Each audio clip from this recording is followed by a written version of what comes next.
Tonight on Nation to Nation, climate change and wildfires mean more support is needed for First Nations in British Columbia. If we don't get enough snowpack, which we don't have right at this time, we can expect another early fire season. Ontario NDP MPP Saul Mamakwa says there's a lack of resources and political will to invest in infrastructure in remote Ontario First Nations. And I've learned that's how colonialism works, that's how oppression works, because we're not supposed to, rise as people. We're not supposed to stand up as nations. The National Advisory Committee on Residential Schools, Missing Children and Unmarked Burials held its first community event.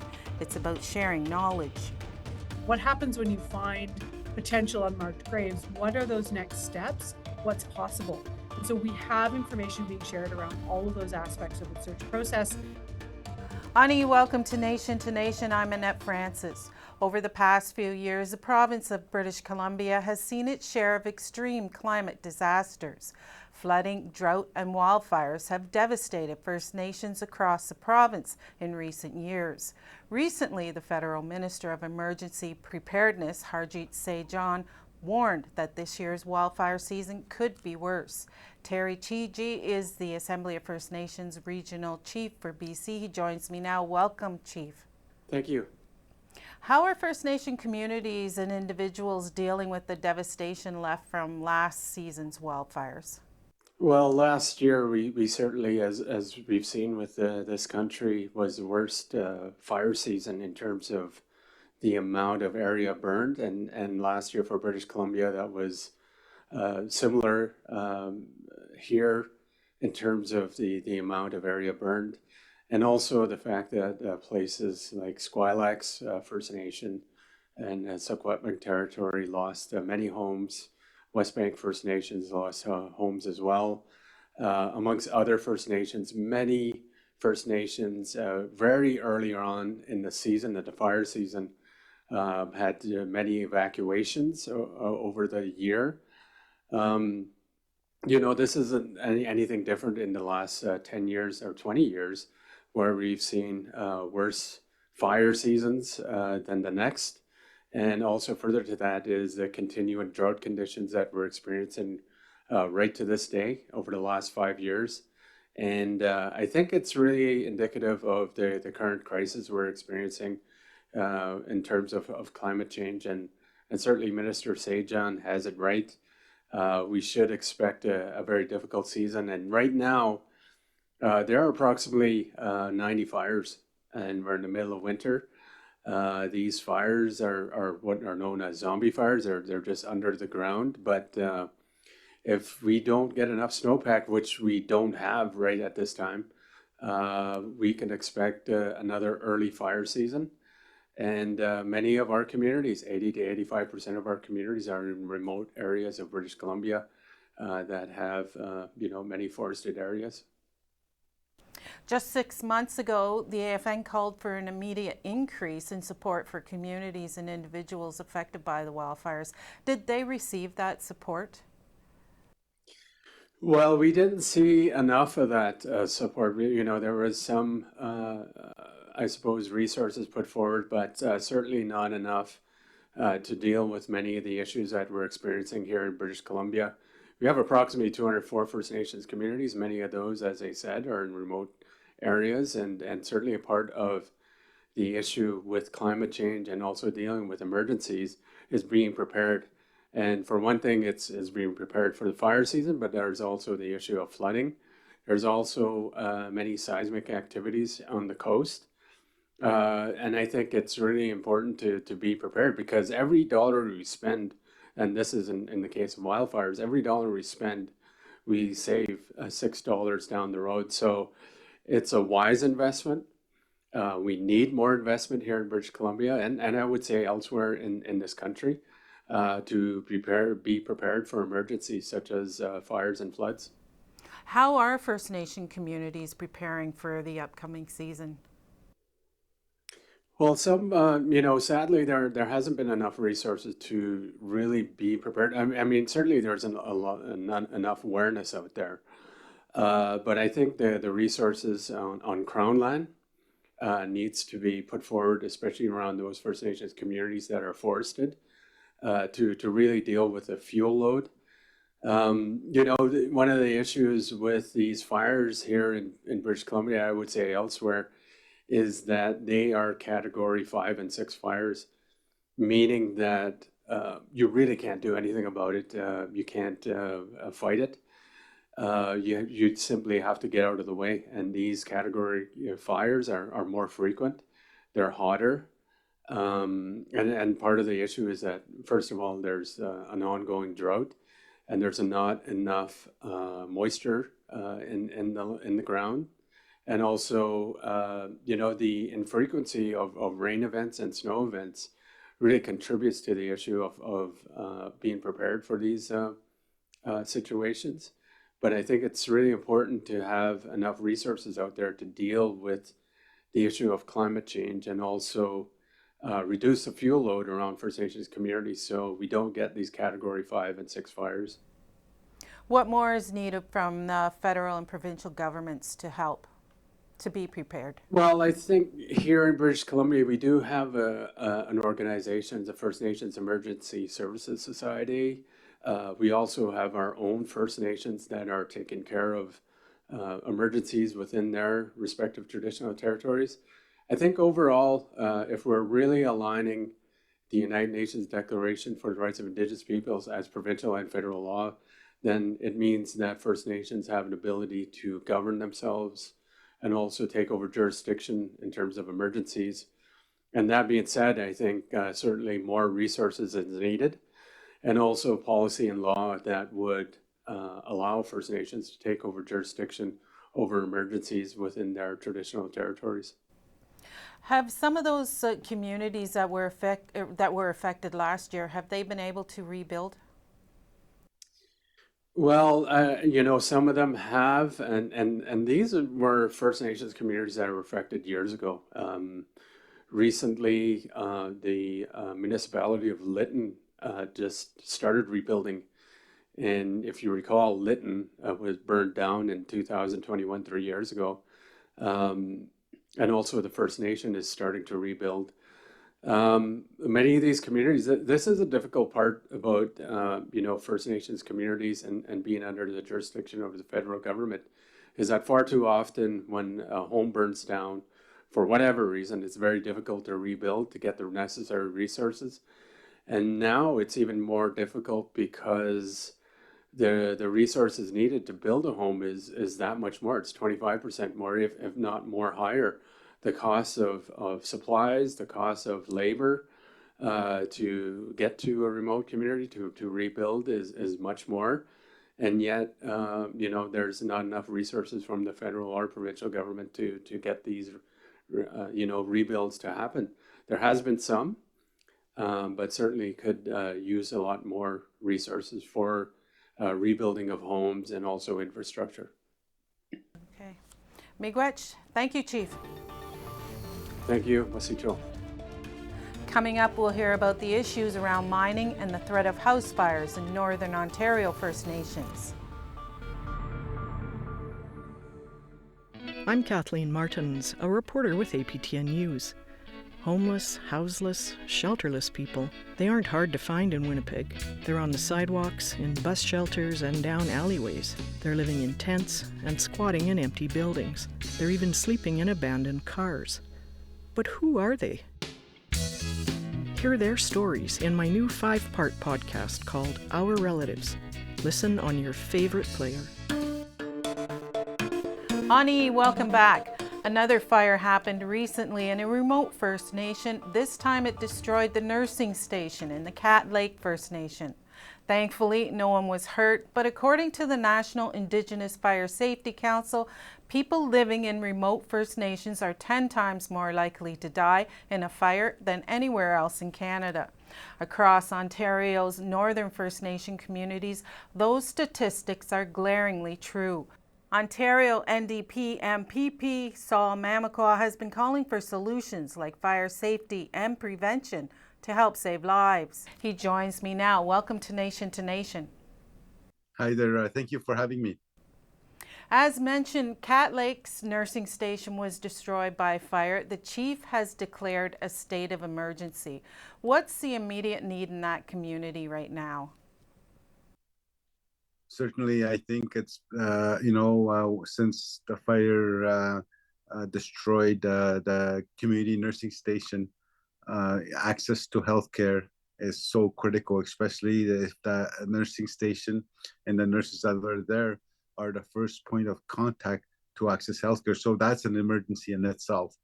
And I think the chief was here a couple of days ago at my office to do a press conference on other matters, but we are trying to work through a crisis upon crisis, and I think right now, like again, I think the real need right now is to find a temporary nursing station, like while the winter road season is open, and so that's the work that he's doing. And uh, I know that he had declared a state of emergency as well. So they're in a boil water advisory. They are looking into trying to find a interim measure, I guess. What's the immediate need is to have access to services, continuation of services. So that's one of the things. And I think because of the fire, what started with a lot of smoke, and they couldn't, because they did not have the equipment, they could not go in and try to take out the where the smoke was coming from. And so they tried for about an hour and a half, and they just had to let it go and let it burn, because they don't have the infrastructure to be able to fight fires like that. And it's becoming very common in the north, and especially First Nations, where there is no fire suppression equipment, no training, and then we just let these buildings burn, like especially a nursing station. And we had the Abmatung a couple months ago, where you just watch these facilities burn down. What more is needed in the long term for that community? I think again. I think you will have to have a state-of-the-art nursing station to provide the clinical primary care that is needed, and that's very critical. And I think in the long run, but I think in the interim measure, you need a temporary building. And so I'm planning to go up there on Saturday, and I want to be able to hear from from the community of what they're facing. And I got this letter from this young gentleman. He's 10 years old, and he wasn't feeling well, and he's feeling the need for to access healthcare services. So he took it upon himself to write a letter to me. So I haven't touched base with him yet, but I know that he's concerned about others in Cat Lake, and I think it's important to be able to try and help the community that way. As I mentioned in the intro, the statistics are alarming for First Nations, 10 times more likely to die in a fire than other people or people in other communities. Yourself and others have been calling for firefighting resources for these communities. How close are they to getting these services? I think one of the things that we need to be able to have a fire strategy plan for on reserve, to be able to fight these fires. So, and I think it's important that we have that in place, and we need to have a First Nation fire safety um, strategy on how to do that. And it comes with resources, not just words, not just condolences. Those are not good enough anymore, because these fires are taking again lives, because I think that those are, me being an MPP in Northern Ontario, is one of the most difficult things that I've ever faced, is when you go to funerals, and when you cannot, when First Nations and communities cannot do anything, and they just it's hard. Yeah, there's a slew of other issues as well, including lack of housing, overcrowding, poorly built homes. Where do you begin to fix these issues in so many of those communities? you have to be able to have the political will to invest in these infrastructure shortcomings. And I think one of the things I've learned about the strategic underfunding of infrastructure on reserves, such as housing, such as nursing stations, such as airports, such as schools and ban offices, roads. And I've learned that's how colonialism works. That's how oppression works, because we're not supposed to, rise as people. We're not supposed to stand up as nations. So that's how colonialism works. But we need significant investments. We need to have a plan to address these issues. Cat Lake was also in the news for getting a temporary injunction to halt road construction to a mining project in their territory. Martin Falls and Webequie First Nations signed agreements with Ontario to support development in the Ring of Fire. Where do you stand on this issue?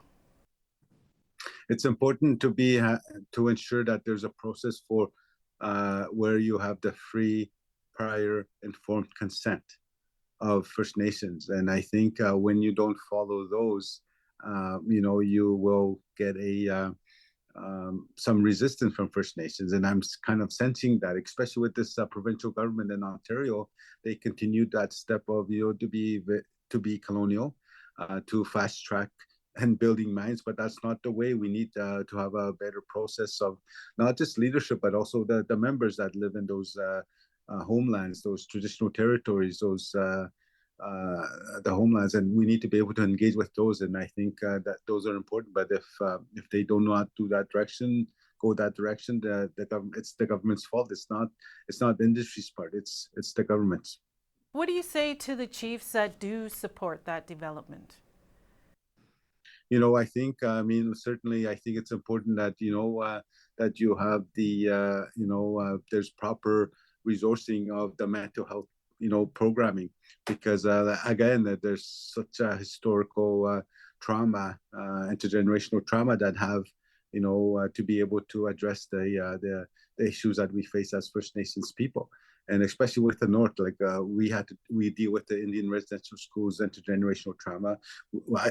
In my area, we deal with the Ralph Rowe intergenerational trauma. Ralph Rowe is one, Anglican minister, one, Boy Scout leader that abused, 500 plus boys in Northwestern Ontario, and that's what you see with the addictions, over representation of our people in the jail system, over representation of our children in the child welfare system, and the mental health crisis, the suicide crisis, is all because of that. And we need to be able to address those. You cannot just, it's not just jobs.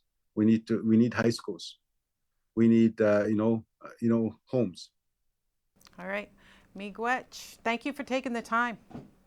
All right, thank you for having me. Stick around after the break. We'll hear from a member of the National Advisory Committee on Residential Schools, Missing Children, and Unmarked Burials.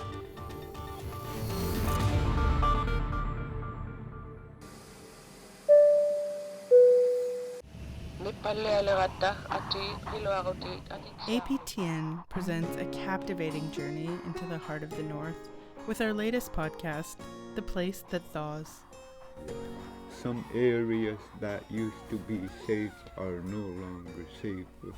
Hosted by me, Danielle Parody. Join us as we uncover the intricacies of life on a changing coast. Subscribe and listen to The Place That Thaws. Honey, welcome back. The National Advisory Committee on Residential Schools, Missing Children, and Unmarked Burials is holding a community knowledge and sharing event in Regina, Saskatchewan this week. The event is open to residential school survivors and intergenerational survivors. The intent is to share information and knowledge about finding and honoring the children that didn't make it home from residential schools. Keisha Supernat is a member of the advisory committee. She joins me now. Welcome to Nation, Keisha. Thank you for having me. So what is today's event all about? So today's event is a national knowledge sharing event, bringing together the National Advisory Committee and the Circle of Survivors alongside many of the teams who are undertaking this sacred work across the country to come together, bring their knowledge, bring their lessons learned, and talk about the path forward and how we can best support each other and ensure that people have the support and access to the expertise that they need to carry out and walk this difficult journey. What's happened so far?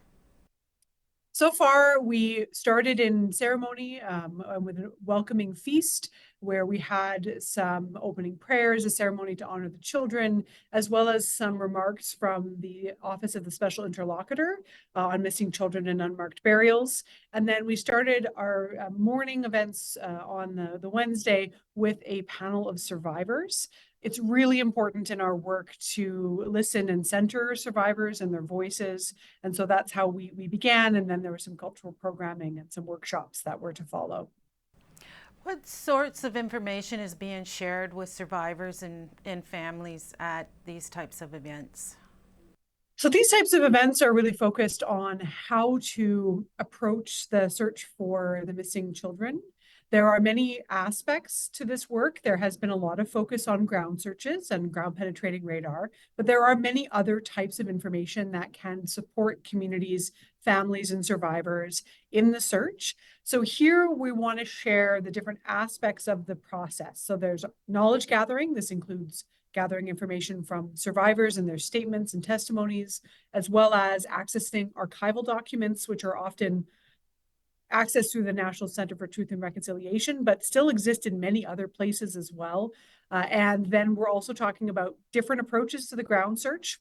There are technologies other than ground penetrating radar, for example. There's also best practices for ground penetrating radar that communities need to know when they're making informed decisions about searching around the schools that their relatives were forced to attend. And then there's the question of forensics, which we know is increasingly on people's minds. What happens when you find potential unmarked graves? What are those next steps? What's possible? And so we have information being shared around all of those aspects of the search process, and everything is wrapped around with health and wellness supports, the need for ceremony and protocol, and the need for ongoing support for these communities. What happens with the information that survivors share? So when survivors are sharing information, it's really important to make sure that there's data sovereignty is upheld, which means that they know what's happening to the information, that they have control over what happens to it. When the National Center for Truth and Reconciliation gathers statements from survivors, they go into the records that the NCTR holds to continue telling the truth and moving toward reconciliation. So the NCTR, which emerged out of the Truth and Reconciliation Commission, acts as a place to hold those stories for survivors and their families. And so that's really important to know. When there's information being shared about potential locations of unmarked graves, it's also really important to make sure the community, the survivors, the families have control over and ownership of those data. Because those are not necessarily something that should be shared beyond the community. That needs to be up to the survivors and to the community itself. And this is also true for the other kinds of data that are gathered as part of this process, whether it be a company doing GPR data. That data needs to go back to community. They need to be able to make decisions about who has access to it, how is it going to be stored, because it's such sensitive, sacred, and important data. So what is the goal of what will be discussed over the next few days? So the goal for this particular gathering is to share, build connection. So networking among the various teams who are here. Many of them are doing this work in isolation, and it can feel very challenging when you don't have people to talk to about the decisions you're trying to make and the kind of situations you're facing. So we really want to emphasize building community, building connection, but also helping people understand what the National Advisory Committee can do to help, right? We have a group of experts from across the country in all aspects of the work, and we want people to be able to access us, to know who we are, to build relationships with us, so that when they have a situation that they're facing, they know who to call, they know who to talk to, who they can trust, who are doing this for the good reasons, right? They're not doing this. We're not companies. We're not people like that. We are committed to supporting communities in this way. So we want to share our knowledge. We want to support communities. We want to help them build capacity. We want to help them build connection, and then also come together in these cultural celebrations and eat together, build community is really at the core of what we're trying to do. How many more of these events will take place and where? We are continuing to develop that schedule. The Office of the Special Interlocutor has been hosting national gatherings, but their mandate is coming to a close. So we're currently talking with them and imagining what we might do to continue doing this work. There are a couple of more kind of in the works. I don't think we can announce dates and locations yet, but we want to be respectful of going to different parts of the country, recognizing that this work is different depending on where you are. There's different cultural protocols at play around different schools. And we are here in Regina, and this is the first national gathering that's happened in Saskatchewan, hosted by a national organization. And so it's really important for us to be respectful of the different needs that communities are facing across the country. So I guess I would say stay tuned, and as soon as we have specific information we can share, we will do so. How does your work as an anthropological archaeologist help in the issues being discussed at this conference? So my main area of expertise is in the ground searching and using technologies like ground penetrating radar, various types of drone-based technologies to actually look into the ground and trying to find these potential unmarked grave locations. So I've done work at 13 different school locations over the past 3 years with my team, where we are trying to bring the best scientific practice we can, the best use of the technology we can, while still respecting that ceremony and the sacredness of this work. So I bring that to the table here and help to shape the use of these various scientific technologies for ground searching and help people understand what's possible and what's not. There's a lot of continued misunderstanding of what ground penetrating radar can do. And so I'm really committed to communicating in a way that elders and survivors can understand about what the technology is and what it does. And also that we're not out to prove what they already know. We're just trying to help find the specific locations where these children are. We know that children died. We know children didn't come home. We're not trying to prove that. We are trying to bring information back to the community that can help with that next step, that commemoration or further investigation. And I work in that area and try to do what I can to support as many nations as possible in understanding what technology can do, what it can't do, and how it should be integrated into this process. Okay, Miigwech, thank you for taking your time. Hi, thank you so much. That's it for tonight's Nation to Nation, and if you've missed any part of tonight's show, you can check out our podcast. Go to aptnnews.ca/podcast. Miigwech, and have a good night. Hello, I'm Rick Harp, host of APTN News Brief, a daily podcast version of the nightly broadcast of APTN National News. Available on all major podcast platforms, APTN News Brief is your quick way to hear the headlines every weekday morning. Learn more at aptnnews.ca/podcasts.